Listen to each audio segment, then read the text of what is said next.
कि 20,000 परिवार आपको मैं जब पेपर पे दिखाऊंगा तो आप बोलोगे कि हाँ ये पॉसिबल है।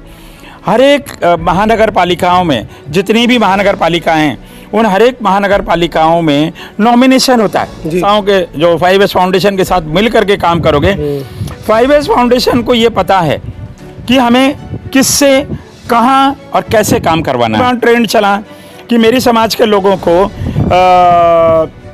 NGO बनाने चाहिए कि NGO सरकार से पैसा मिलता है।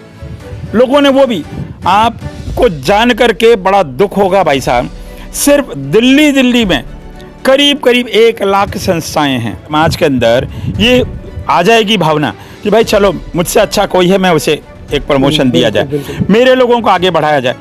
5S फाउंडेशन के जितने भी पदाधिकारी हैं, हम सब ने एक प्रणय लिया है कि जो 20,000 कॉरपोरेटर बनेंगे, ने अपनी तरफ से ये कोशिश की कि हमारा नहीं बनेगा, लेकिन हम उस निचले तबके के एक बंदे को बनाएंगे ताकि उसका जीवन यापन बड़ा आसान हो।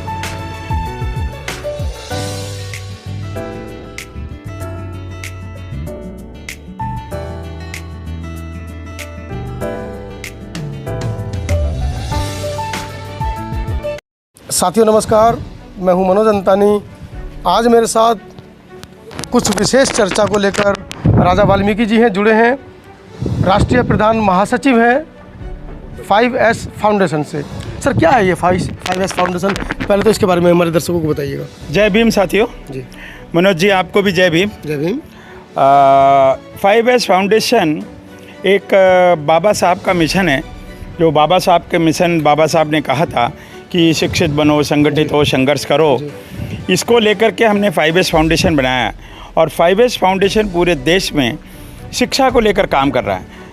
जो बहुजनों पे अत्याचार होते हैं, जो बहुजनों को मान सम्मान नहीं मिलता है, वो उसका सबसे बड़ा कारण है अशिक्षा।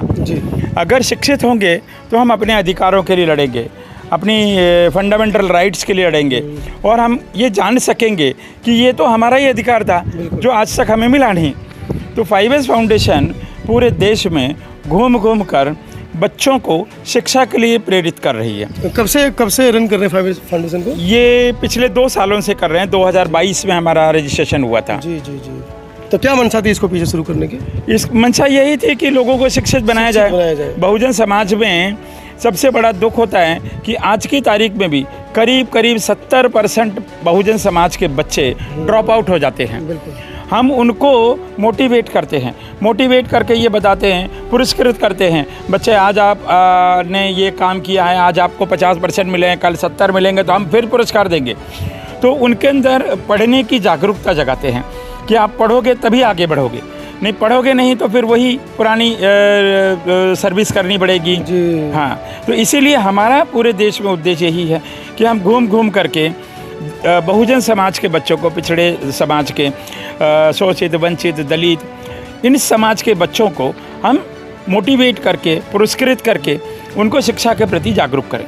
तो क्या पिछले 2 सालों में जिस तरीके से कहा जा रहा है कि पूरे देश के अंदर आपका जो फाउंडेशन है वो काम कर रहा है, क्या उपलब्धियाँ रहीं इस मामले में? हम बड़े सौभाग्यशाली हैं कि हमने पिछले 2 सालों में करीब 8 प्रोग्राम किए हैं। 2 साल में 8? यस, 2 साल में हम 8 जगहों पे जाकर के हमने प्रोग्राम किए हैं। हमने पंजाब में किया, हमने चंडीगढ़ में किया, हमने दिल्ली में किया, हमने पश्चिम बंगाल में किया, हमने महाराष्ट्र में किया। हम हर जगह जा कर के वहाँ के एजुकेशन मिनिस्टर को हम इनवाइट करते हैं कि आप आइए और हमारा देखिए काम, जिस तरह से हम बच्चों के लिए काम कर रहे हैं, उस तरह से आप भी अगर हमारा प्रोत्साहन करेंगे, थोड़ी हमें मदद करेंगे, हमारी संस्था को मदद करेंगे, इन बच्चों को मदद करेंगे, तो हो सकता है आने वाली पीढ़ी अशिक्षित ना हो। जो आज 70% ड्रॉप आउट है वो बढ़ कर के करीबन 35% ड्रॉप आउट रह जाए या 30% रह जाए। हमारी उम्मीद तो ऐसी है कि साक्षरता शून्य हो, साक्षर हो, जितने भी बच्चे हैं बहुजन समाज के वो पूरी तरह शिक्षित हो।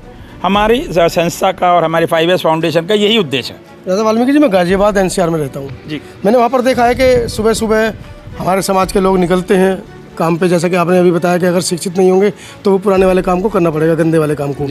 तो मैं सुबह जब देखता हूँ कि हमारे समाज के लोग निकलते हैं घर से बाहर, ठेला लेकर, झाड़ू लेकर, टोकरी लेकर, ठीक है उन्होंने सुबह अपना काम कर लिया, लेकिन फिर मैं देखता हूँ जैसे ही उनका बच्चा बेटी या बेटा 12-13 साल का होता है तो माँ बाप अपने घर बैठ जाते हैं, घरें उन्होंने बांध लिए होते हैं, बिल्डिंग बांध ली होती है, ये बिल्डिंग मेरी है, ये बिल्डिंग मेरी है, ये घर मेरा, ये घर मेरा। फिर उसके बाद वो घर बैठ जाते हैं परमानेंट और अपने बच्चों को आना शुरू कर देते हैं। ऐसी स्थिति में आपकी जिम्मेदारी बड़ी बन जाती है, क्योंकि संगठन की जिम्मेदारी बड़ी बन जाती है कि कम से कम उनके माँ बाप को कवर किया जाए, उनके माँ बाप के साथ फॉलोअप्स लिए जाएँ कि अपने बच्चों को इस काम पर ना लगाएं। मनोज जी, हमारी समाज का हम कहें या फिर सफाई कर्मचारी वर्ग के जो आज छोटे भैया नेता बने बैठे हैं, ये उनका परेशानी है और वो उनको आगे जाने नहीं देते। बिल्कुल। उनकी सफाई कर्मचारियों की सबसे बड़ी मुसीबत यही है कि कुछ नेताओं के पास चले जाएंगे और हमारी अगर वहाँ तक मैसेज भी हमने पहुँचाए कि बस आइए हम लोग आपके लिए काम कर रहे हैं, तो वो छोटे भैया नेता उन्हें रोक देते हैं कि जाओ मत, कुछ नहीं होगा। क्योंकि उन्हें ये पता है कि अगर वो हमारे पास आएंगे तो हम शिक्षा की बात करेंगे। उनकी यूनियन का एक वोट कट गया, उनका एक आदमी हट गया उनके तरफ से, तो वो छोटे भैया नेता उनको आगे नहीं बढ़ने दे रहे। हमारा दुख ये है कि सभी जितनी भी ट्रेड यूनियन चल रही है भारत सरकार में, पूरे भारतवर्ष में, उन्होंने अपने समाज के बच्चों को और अपने उन जो काम कर रहे हैं महापालिकाओं में, उनसे ये कहना चाहिए कि बस ये आप कर रहे हो ठीक है, आगे आप अपने बच्चों को शिक्षित बनाओ। हमारा उद्देश्य यही है कि हम लोगों को बच्चों को शिक्षित बनाएं, ताकि जो काम उनके माँ बाप कर रहे हैं वो उन बच्चों को ना करना पड़े। इसमें राजा वाल्मीकि जी एक सवाल निकल कर, इसमें एक बड़ा सवाल निकल कर आता है कि नगर निगम में 4th क्लास में आप जॉब कर रहे हैं, इतना तो गांव में भी हमारा समाज रहता है, वहाँ भी 5वीं 6वीं तक बच्चों को पढ़ा लेता है, क्योंकि वहाँ पर तो कमाई का कोई संसाधन भी नहीं है। लेकिन शहर में नगर निगम में 4th क्लास में आपको एक सम्मानित जॉब मिल गई है, चलिए सम्मानित तो नहीं कह सकते इसको, लेकिन सम्मानित सैलरी मिल जाती है, 12-15 हज़ार रुपये मिल जाते हैं। लेकिन उसके बावजूद बच्चों को शिक्षा से क्यों दूर रखा जा रहा है? क्या वजह आपको, क्या कारण? क्योंकि जब आप ज़मीनी स्तर पर जा रहे हैं तो किस तरह के कारण निकल कर आ रहे हैं? सर, सच्चाई यही है कि लोग उनको ट्रेड यूनियनों ने ये उनके दिमाग में घुसा रखा है कि भाई आपके बाद आपकी नौकरी आपके बच्चे को मिलेगी, पढ़ेगा नहीं तो भी कोई परवाह नहीं जी। तो ये एक दिमाग में घुसा रखा है, वो दिमाग से निकलना चाहिए सबसे पहले तो, कि अगर मैं ये पुष्टि नहीं कर लूँ कि भाई मैं जो सफाई कर रहा हूँ मेरे बच्चे करेंगे, उनके बच्चे करेंगे, उनके बच्चे करेंगे, तो आपका समाज आगे नहीं बढ़ पाएगा। आपको आपकी समाज को आगे बढ़ाने के लिए सिर्फ और सिर्फ एक उद्देश्य है, वो है शिक्षा। आप अपने बच्चों को शिक्षित बनाओ और बच्चों को शिक्षित बना करके, आज मैं तो ये कह रहा हूँ 5S फाउंडेशन ने ये बीड़ा उठाया है कि आने वाले 10 सालों में हम हमारी समाज के पूरे देश में 20,000 कॉरपोरेटर बनाएंगे। 20,000। ये 5S फाउंडेशन ने बीड़ा उठाया है। मैं हर जगह, कहाँ से आएगा इतना पैसा साहब? गरीब परिवार हैं, बड़ी मुश्किल से शाम को चूल्हा जल पाता है। मनोज जी, इसी बात को तो लोगों तक पहुँचाना है जी। और आप जान करके आश्चर्यचकित होंगे कि 20,000 परिवार आपको मैं जब पेपर पे दिखाऊंगा तो आप बोलोगे कि हाँ ये पॉसिबल है। हर एक महानगर पालिकाओं में, जितनी भी महानगर पालिकाएं हैं, उन हर एक महानगर पालिकाओं में नॉमिनेशन होता है जी। अगर आप एकत्रित हो जाओगे, आप संगठित हो जाओगे, आप संस्थाओं के जो 5S फाउंडेशन के साथ मिल करके काम करोगे, 5S फाउंडेशन को ये पता है कि हमें किससे, कहाँ और कैसे काम करवाना है जी। और वो हमारी समाज के लोगों को नॉमिनेशन कराने की पूरी जवाबदारी 5S फाउंडेशन की है। तो ये वक्त लगेगा भाई साहब। अगर मेरी समाज ये कहने लगे कि भाई अभी 2 साल हो गए क्यों नहीं कर पाए, 4 साल हो गए क्यों नहीं कर पाए, पहली बात तो हमारे लोग संगठित नहीं हो रहे। बाबा साहब का बहुत बड़ा एक उद्देश्य था कि संगठित हो जाओ, लेकिन आज भी हमारे लोग संगठित नहीं हो पा रहे। इन्हें संगठित होना पड़ेगा, सबसे इम्पॉर्टेंट है इन्हें संगठित होना पड़ेगा। और संगठन में इतनी बड़ी ताकत है कि संगठन की ताकत की वजह से सरकारें झुकती हैं। साहब कहाँ से करोगे संगठित? हर महीने 4-5 नए संगठन बन जाते हैं समाजों को तोड़कर। हर गली में एक राष्ट्रीय अध्यक्ष है, हर गली में एक महासचिव है, हर गली में कोषाध्यक्ष है, और जब कभी समाज की लड़ाई होती है तो अकेले हाथ मारते हुए आ जाते हैं, पीछे 4 आदमी भी नहीं होते उनके। मनोज जी, यही हम आपको दिखाएंगे। हर साल नवंबर महीना में हम एक प्रोग्राम करते हैं, हमारा राष्ट्रीय प्रोग्राम हो रहा है महाराष्ट्र सदन में, हर साल होता है जी। हम इस बार भी दिखाएंगे। हमारे प्रोग्राम में हम लोगों से यही कहते हैं कि भाई तुम जिस संगठन में चला रहे हो 4 लोग नहीं है तुम्हारे पीछे और राष्ट्रीय अध्यक्ष बने बैठे हो, बिल्कुल हैं, इसको छोड़ो। लोगों ने क्या किया है, दिल्ली की मैं खासियत बात में बताऊंगा। दिल्ली में मेरी समाज के सफाई का वर्ग के लोगों ने एक ट्रेंड चला कि भाई संस्थाएं बनाओ, संस्थाएं बनाने से लोगों से पैसे लूटो। बिल्कुल।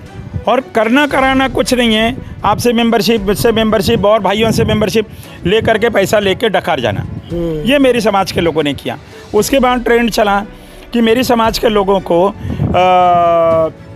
NGO बनाने चाहिए कि NGO सरकार से पैसा मिलता है। लोगों ने वो भी, आपको जान करके बड़ा दुख होगा भाई साहब, सिर्फ दिल्ली में करीब 1 लाख संस्थाएं हैं जी। ये बहुजन समाज की 1 लाख संस्थाएं हैं दिल्ली में। सरकार से रेवेन्यू ले रही हैं। वो निचले तबके तक पहुंच नहीं पा रहा है भाई साहब। बिल्कुल, वो लेती हैं और अपनी जेब भर लेती हैं और बस मैं ही नेता हूँ, मैं ही सब कुछ हूँ, बस उससे आगे कुछ नहीं है। वो नहीं होना चाहिए। उसके बाद ट्रेंड चला कि हम राजनीतिक पार्टियां बनाएं। दुख होगा भाई साहब, पूरे देश में वाल्मीकि समाज के करीब 50 राजनीतिक पार्टियां, 50 राजनीतिक पार्टियां। महाराष्ट्र में 6 राजनीतिक पार्टियों को तो मैं जानता हूँ, दिल्ली की 5 राजनीतिक पार्टियों को मैं जानता हूँ, बाकी स्टेटों को क्षेत्रीय बन के रह जाएंगी, क्षेत्रीय।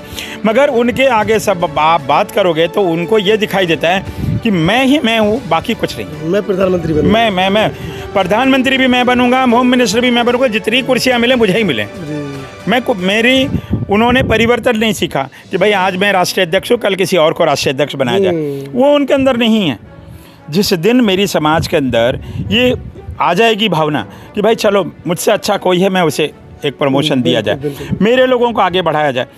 5S फाउंडेशन के जितने भी पदाधिकारी हैं, हम सब ने एक प्रणय लिया है कि जो 20,000 कॉरपोरेटर बनेंगे उसमें 5S फाउंडेशन का जो पदाधिकारी है वो नहीं होगा।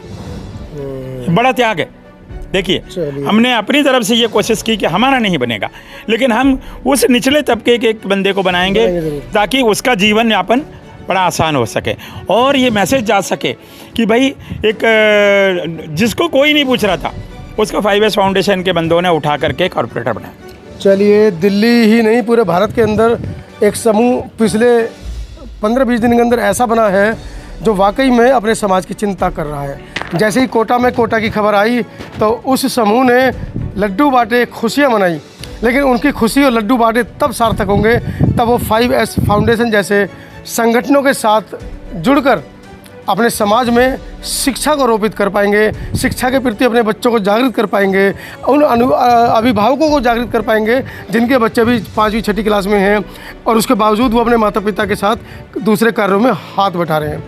आपका जो सराहनीय जो कदम है वो तभी सार्थक होगा जब तक आप इस तरह के शिक्षा के प्रति समर्पित जो संगठन है उनके साथ कंधे से कंधा मिलाकर आगे नहीं बढ़ेंगे। देखते हैं कितने संगठन इस खबर के बाद राजा वाल्मीकि जी से संपर्क करेंगे और 5S फाउंडेशन के साथ जुड़ेंगे। एक बहुत बड़ी पहल इन लोगों ने की है 2 साल के अंदर, एक बड़ा इनका अपना एक अनुभव भी है, वो अनुभव भी इन्होंने साझा किया है। वीडियो कैसी लगी आप अपने कमेंट्स के माध्यम से हमें बता सकते हैं और चैनल को लाइक, शेयर और सब्सक्राइब जरूर करें। धन्यवाद।